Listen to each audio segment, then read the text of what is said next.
Hi and welcome to another video by Lifestyle Barbecues. Today we're going to look at another fish that works beautifully on the Lifestyle Barbecue on either side of the grill plate. So you could team up the swordfish with some of the recipes from our Christmas video.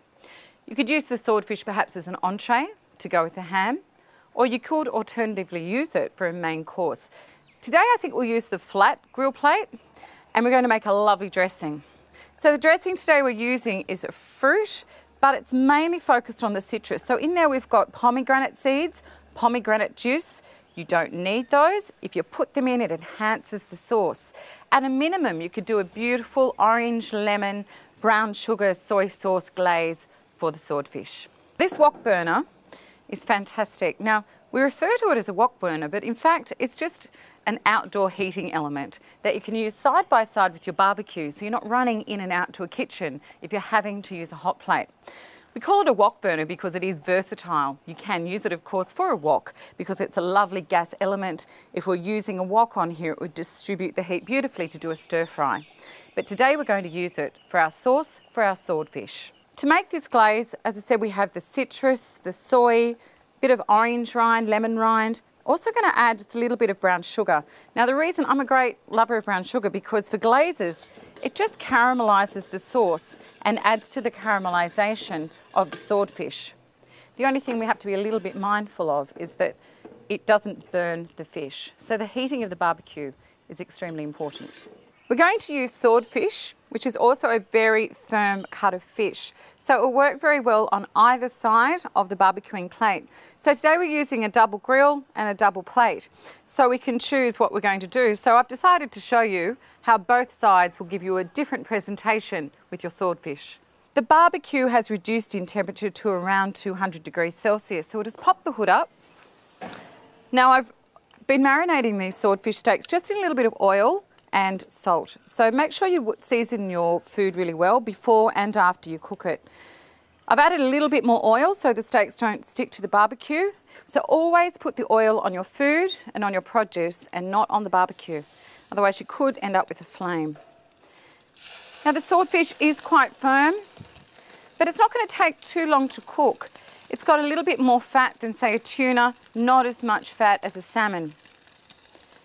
So probably cook it for about a minute and then we'll have a check, see that it's nice and caramelised. We'll only need probably 10 seconds on the other side. So this is the glaze we're making before out of the citrus and the pomegranate. We're just going to give these a little run over, just a little bit, because we're mainly going to use this marinade, not just for a glaze, but also for the dressing, for the macadamia nut salad to accompany the swordfish steak. Perfect. So we're turning the swordfish. It's coming gently away from the grill because we've oiled the fish. So you can see the different effect of both sides of your lifestyle barbecue. So here you'll get that beautiful char grilling effect from the grill.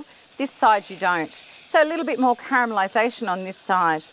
I'm going to lower the heat a little bit and just cook it now with complete residual heat. I'm going to shut the lid because I don't want any more caramelisation on the fish. So I want to let that moisture give the last 30 seconds of cooking by putting the hood down. So it's been on now for about 20 seconds, 30 seconds or so. I'm just going to check the fish. It does cook very quickly in that last 30 seconds. So as I said, you stick something sharp in. If it starts to resist you at the deepest part of the fish, you know you've still got to cook it a little while longer, but it's a very delicate process, so you have to keep your eye on it. I reckon once now we take this off and just rest it on our beautiful resting trays, that will then cook a little bit further without burning the fish. So we'll probably pop the lid down for another 30 seconds and make sure that our fish is cooked right through.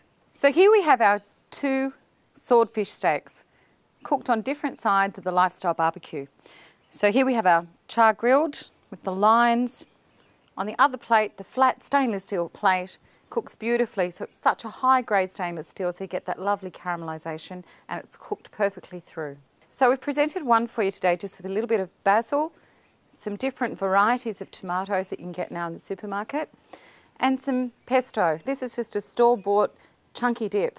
We're just going to drizzle a little bit of balsamic vinegar. Now this is a caramelised balsamic, which is even yummier. It's a little bit thicker, a little bit sweeter. But the normal balsamic vinegar is just fine. And there we have it. There's our swordfish, Mediterranean style. We mentioned that we could use the swordfish as a part of our seafood menu. So today we've featured pomegranates in our glaze. So I was glazing the swordfish with some of that beautiful pomegranate and citrus glaze. I've used that to dress the salad, which I'm just about to do. This is a Chinese Savoy cabbage, which is a beautiful salad if you just chop it up finely. I put some macadamia nuts through there. This is a pomegranate. Juices beautifully if it's nice and ripe, so the juice is still coming out of there, which is fine. Goes with all the flavours we've already got in there. And then if you just give it a little tap, you'll get these beautiful seeds that just pop in your mouth and give a lovely crunchy texture to the salad. I've also added there some peaches. You could use any fruit because this is a salad that I'm suggesting that you use for Christmas. You can use any of those lovely fruits that are in season at the time. And this is that beautiful glaze we're making on our burner on the barbecue previously. So it's quite a sweet dressing, but it has got a lovely citrus taste to it too. So we'll just add a little bit of that to our dish. Might put a couple of pomegranate seeds on the top. I was hoping they just fall out for me, which they are. So it's really, really pretty. It's lovely for presentation. It's a great Christmas colour.